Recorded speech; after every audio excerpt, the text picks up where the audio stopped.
Hello everyone, welcome to my another new blog. তো আজকে ছিল আমার অ্যানিভার্সারি, আর এবার তো অ্যানিভার্সারি স্পেশাল কিছুই হবে না, কারণ মেয়ে তো অনেক ছোট। তো সকালবেলায় আমরা ঠিক করলাম যে না, একটু বড় মার কাছে পুজো দিয়েই এবার অ্যানিভার্সারিটা আমরা পালন করি। তো মেয়েকে সকালবেলা রেডি করে খাইয়ে দাইয়ে দিয়ে ঘুম পাড়িয়ে মায়ের কাছে দিয়ে আমরা চললাম নৈহাটির দিকে। অনেক দিন বাদে এইভাবে বাইকে করে আবার বেরোনো হলো, প্রায় 1 বছর বলতে পারো। খুবই ভালো লাগছিল যাওয়ার সময়। যদিও আগের মতো কিছুই নেই, সবই চেঞ্জ হয়ে গেছে। এখন সবসময় বেরোলেই মেয়ের কথাই শুধু চিন্তা হয়। তো এবার আমরা এসে পৌঁছালাম বড় মার এখানে। তো এটা হচ্ছে বড় মার যে নতুন মন্দিরটা হয়েছে সেটাই। তো সামনে থেকেই ফুলের ডালা, পুজোর সামগ্রী এগুলো সবাই পেয়ে যাবে। তো আমরা এখান থেকেই সব কিছু নিয়ে নিয়েছিলাম।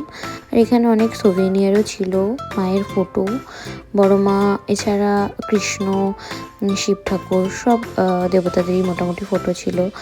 আর এখান থেকে কিছু নিয়ে যেতে চাইলেও নিয়ে যেতে পারবে বাড়ির জন্য কোনো স্মৃতি হিসাবে।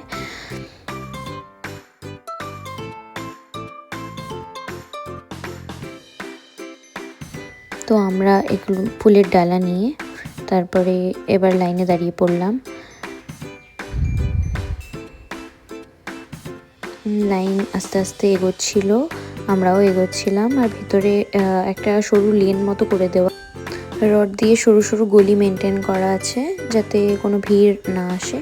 তো আলটিমেটলি আমরা এসে পৌঁছালাম বড় মার কাছে। তো এখানে প্রচুর ভিড় তোমরা দেখতেই পাচ্ছ।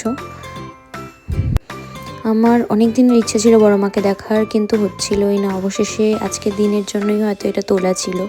আজ আমার ইচ্ছেটা পূর্ণ হলো বড় মাকে দেখার। খুব ভালো লাগছিল, মনটা যেন ভরে যাচ্ছিল মায়ের এই অপরূপ রূপ দেখে।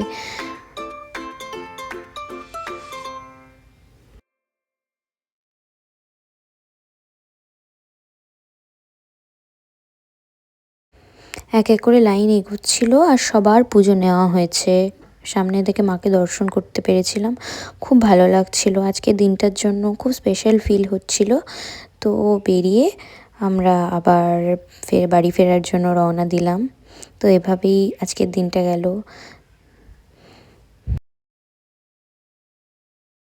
আমার ব্লগটা ভালো লাগলে লাইক, শেয়ার, সাবস্ক্রাইব করতে ভুলো না। বাই।